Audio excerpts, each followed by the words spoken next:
He is holy. And we are not. And I hope something just said, wait a minute. Yes, I am too.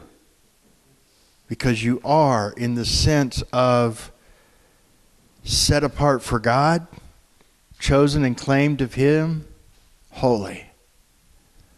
Holy as in new creation, being transformed and sanctified into His likeness. If you have put your trust in Jesus, that is you, and you are holy. But in the sense of holy, holy, holy, perfect, righteous, worthy. No. That's reserved for Him and Him alone. That worthy. Who is worthy to open the book? Who is worthy? Who is worthy? Who is worthy? Not me. Not you. What part of me is worthy to come boldly into the throne room of grace? And I am so grateful we are able to do that. Is because He is worthy. Not because I was. And sometimes it can be easy to remember that, yeah, we blew it, we were in sin, and He was gracious enough that while we were yet sinners, while we were enemies, Christ came and died for me.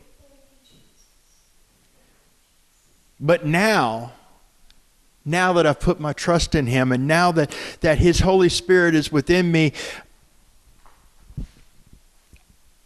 I need to do this. I need to do this well. I need to do this better. I need to run the race the way I'm supposed to run the race, right? And here it is, 1 week after Easter, 1 week after the empty tomb, and we're celebrating He is risen. He is risen indeed. Something miraculous has occurred, and 1 week later, I've already blown it. Pretty sure I'm not the only one in the room who has. Pretty sure it didn't take 7 days for pretty much everyone here to fall short of the glory of being made new creation. And I think it can be harder sometimes to come back than it was to come in. You know, because while I was completely helpless sinner, Jesus died for me. But now I'm not a completely helpless sinner. I shouldn't be messing up.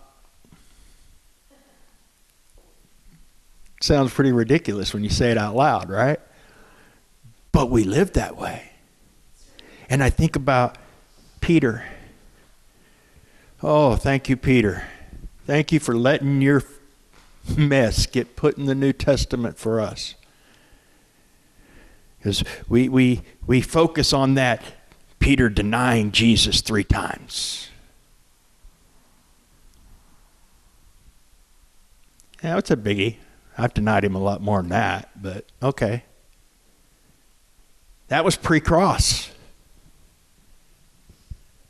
When a week or so after the resurrection, Peter was one of the first 2 guys to know Jesus was no longer in that tomb. He had a race with John to the empty tomb. He saw it.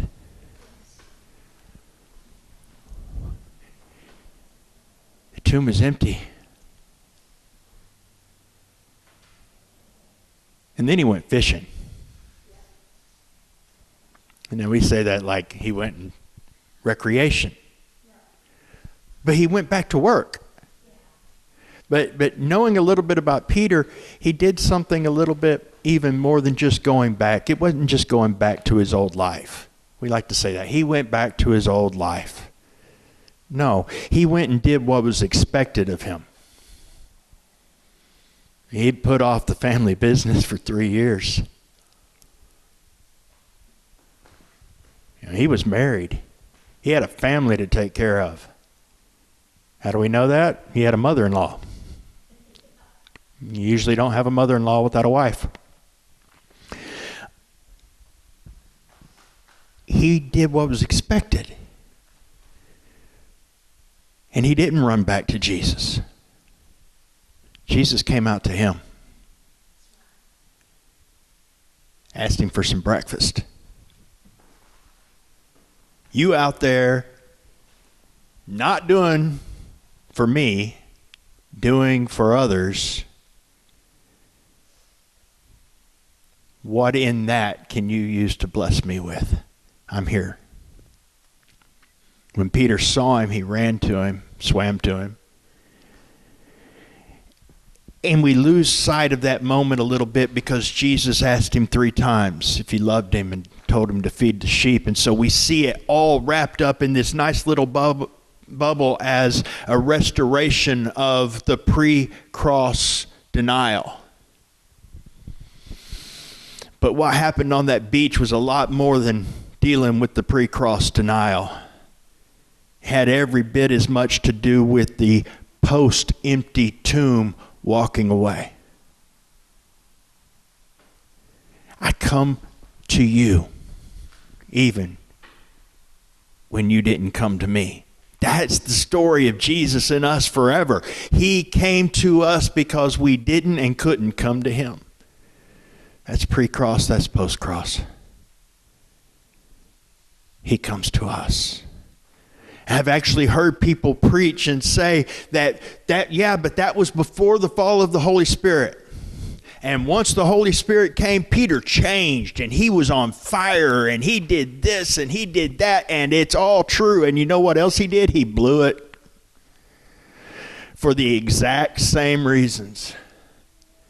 We know at least one time he got in trouble because when the Jews showed up at a place where he had been fellowshipping and eating with the Gentiles that had become Christians, he separated himself from them.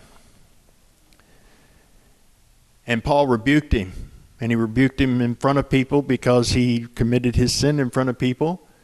And what was Peter doing? Peter was worried about what the Jews were going to think of him. The opinions of others and approval of others, and so he separated himself. That's the same thing as, I don't know him. I'm worried about what you're going to say and what you're going to think. It's the same. That's his default. We all have our defaults. And we can start beating ourselves up. But the cross was not just for me pre-cross. If that's all it did, I would be in trouble. Because I'm still not worthy. I'm still not able. See, we like to think that God died so we could be good.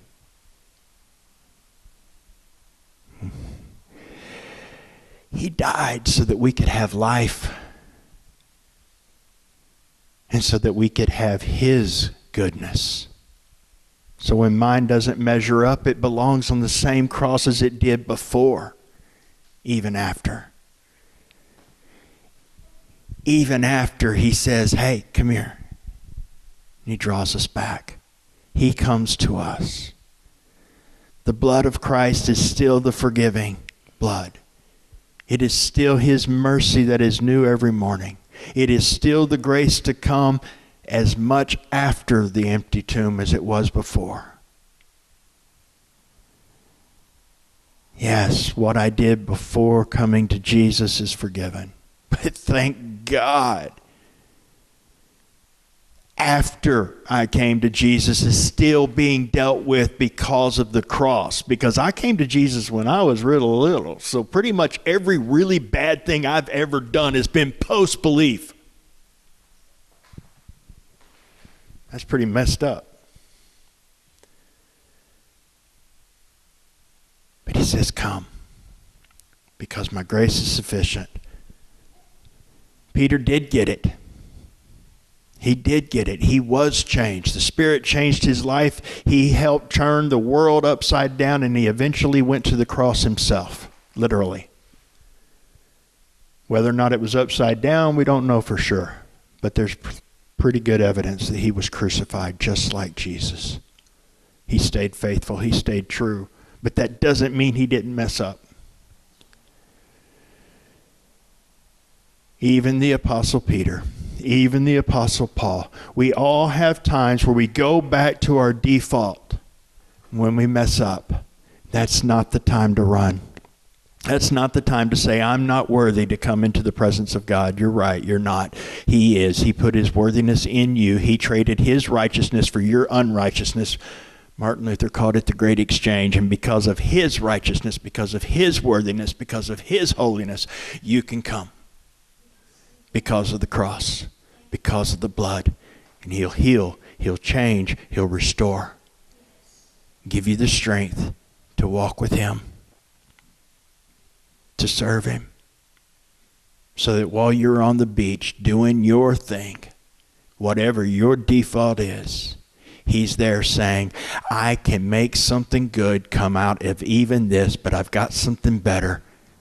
Love me, serve me, follow me.